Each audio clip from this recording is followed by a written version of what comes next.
Kelompok kami akan membahas mengenai beberapa hal, di antaranya 1. Pengertian statistika, 2. Jenis-jenis statistika, 3. Pengertian data, 4. Pengertian histogram, 5. Manfaat histogram, 6. Langkah-langkah histogram, 7. Pengertian OGIF, 8. Rumus kumulatif kurang dari, 9. Rumus kumulatif lebih dari, dan yang terakhir adalah contoh soal. Sekarang adalah pengertian statistika.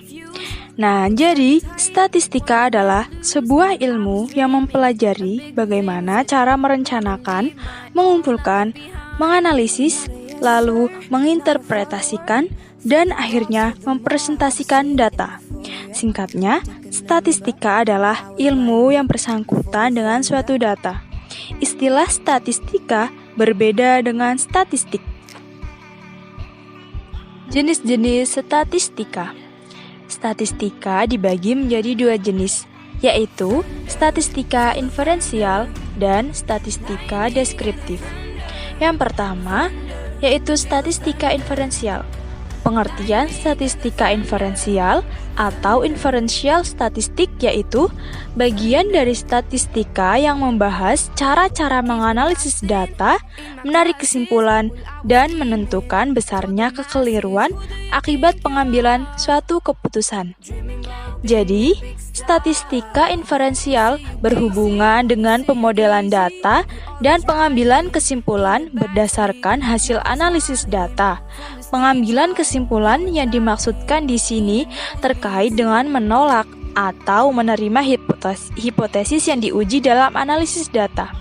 Fungsi statistika inferensial adalah digunakan untuk memprediksi serta mengendalikan seluruh populasi dengan berdasarkan data, gejala, dan peristiwa yang terdapat proses penelitian. Fungsi tersebut dimulai dengan cara membuat suatu estimasi dan hipotesis. Ada dua jenis statistika inferensial. Yang pertama yaitu statistika parametrik atau parametric statistik, dan yang kedua yaitu statistika non-parametrik atau non-parametric statistik. Statistika parametrik atau parametric statistik. Ini adalah bagian dari statistika inferensial yang mempertimbangkan nilai-nilai parameter populasi. Statistika parametrik digunakan untuk menganalisis data yang minimal memiliki skala ukur interval dan bentuknya berdistribusi normal. Contoh alat-alat analisis dalam statistika parametrik adalah UJT, analisis ragam atau analisis varians, ANOVA atau analysis of variance, uji regresi, dan uji korelasi persen produk dan momen. Statistika non-parametrik atau non-parametric statistik ini merupakan bagian dari statistika inferensial yang tidak memperhatikan nilai-nilai parameter populasi.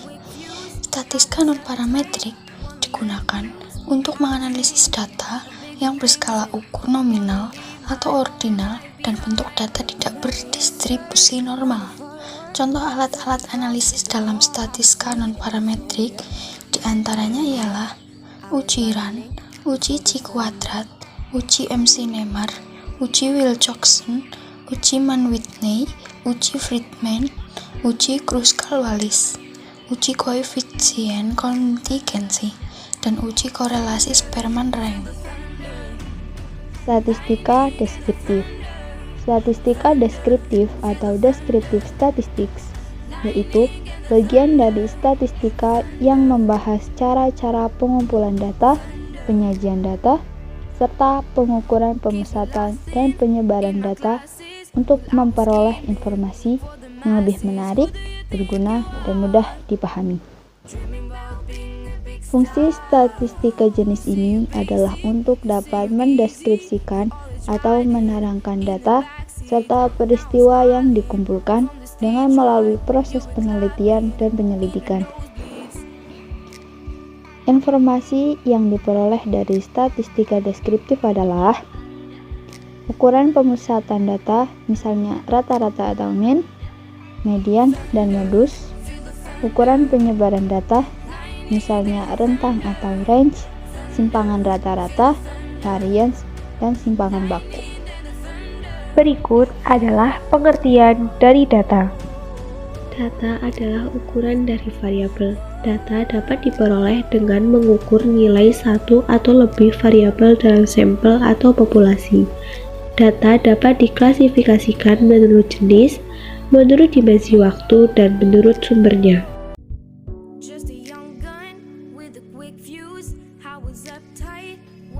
Hai teman-teman, pada kesempatan kali ini saya akan menjelaskan mengenai apa itu histogram. Jadi, histogram merupakan tampilan bentuk grafis untuk menunjukkan distribusi data secara visual atau seberapa sering suatu nilai yang berbeda itu terjadi dalam suatu kumpulan data.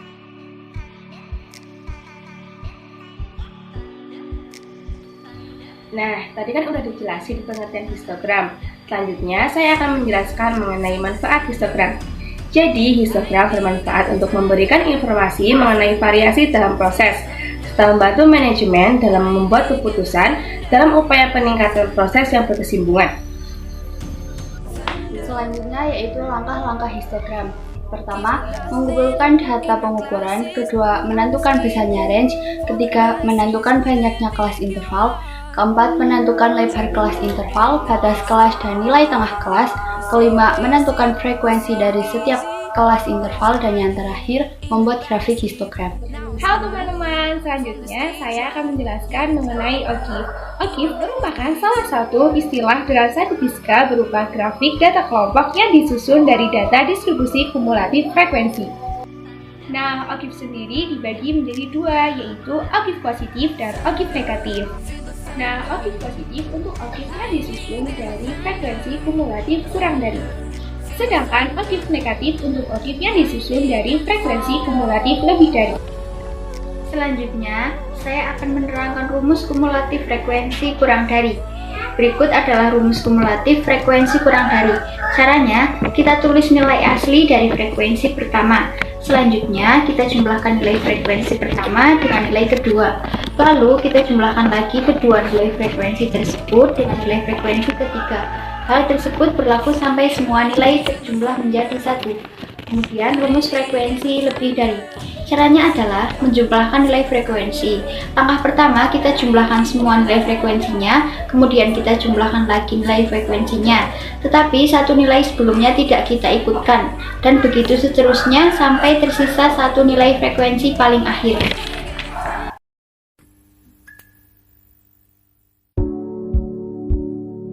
Disajikan data diagram batang seperti gambar di atas. Grafik OGIF positif yang sesuai dengan diagram tersebut adalah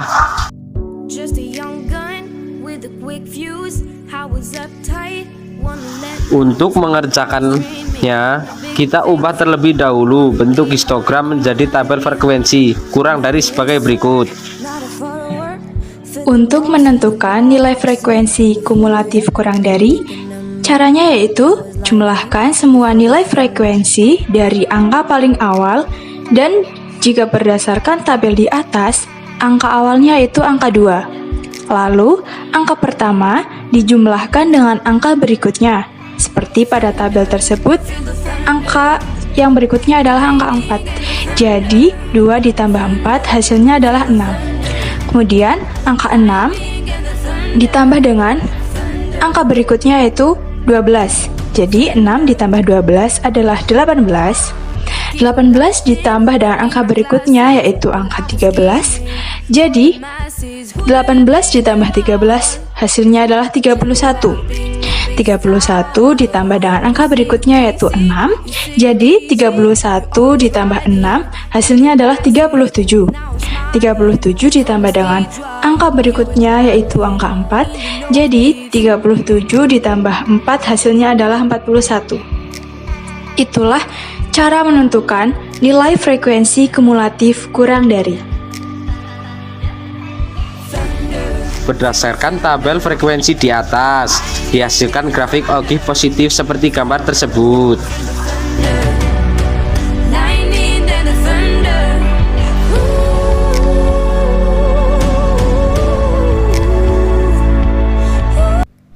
Disajikan data diagram batang seperti gambar di atas. Bentuk ogif negatif dari histogram di atas adalah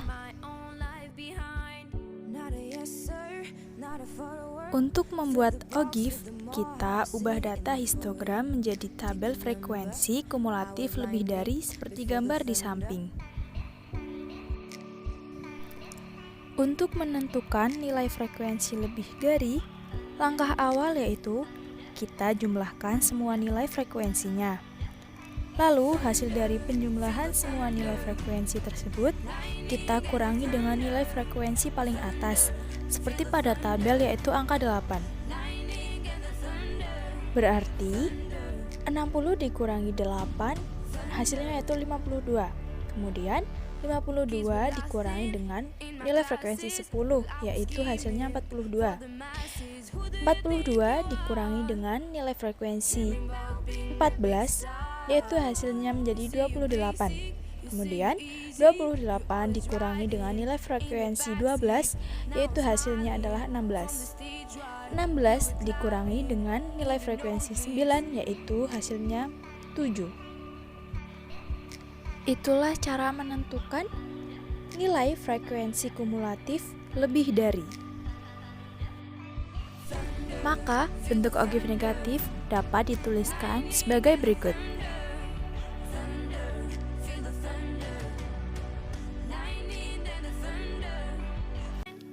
Nah teman-teman, dari penjelasan video tadi dapat diambil kesimpulan sebagai berikut. Yang pertama, penyajian data yang baik dan benar bermanfaat untuk memberi gambaran yang sistematis tentang peristiwa-peristiwa yang merupakan hasil penelitian atau observasi. Data lebih cepat dimengerti, memudahkan dalam membuat analisis data dan pengambilan keputusan atau kesimpulan lebih tepat, cepat, dan akurat. Yang kedua, tabel distribusi frekuensi adalah bentuk penyajian data dengan cara membagi data menjadi beberapa kelompok dan disajikan dalam suatu tabel yang terdiri dari kelas interval dan frekuensi. Yang ketiga, histogram adalah penyajian distribusi frekuensi menggunakan diagram batang tegak, di mana di antara dua batang yang berdampingan tidak terdapat jarak. Sumbu datar pada histogram menyatakan kelas-kelas interval, sedangkan sumbu tegak menyatakan frekuensi. Yang keempat, poligon frekuensi adalah grafik yang diperoleh dengan cara menghubungkan setiap titik tengah sisi atas persegi panjang yang berdampingan pada histogram dengan suatu garis. Yang kelima, tabel distribusi frekuensi kumulatif diperoleh dari tabel distribusi frekuensi biasa dengan cara menjumlahkan frekuensi demi frekuensi. Tabel distribusi frekuensi kumulatif ada dua macam, yaitu distribusi frekuensi kumulatif kurang dari dan distribusi frekuensi kumulatif lebih dari. Dan kesimpulan yang terakhir adalah ogif. Ogif adalah grafik distribusi frekuensi kumulatif berupa kurva yang menghubungkan titik-titik yang membentuk poligon frekuensi kumulatif kurang dari atau disebut ogif positif atau lebih dari, yaitu ogif negatif. Sekian video penyampaian materi dari kelompok kami mengenai penyajian data histogram dan ogif. Mohon maaf jika ada kekurangan dan kesalahan dalam penyampaian materi dari kami. Terima kasih sudah menonton.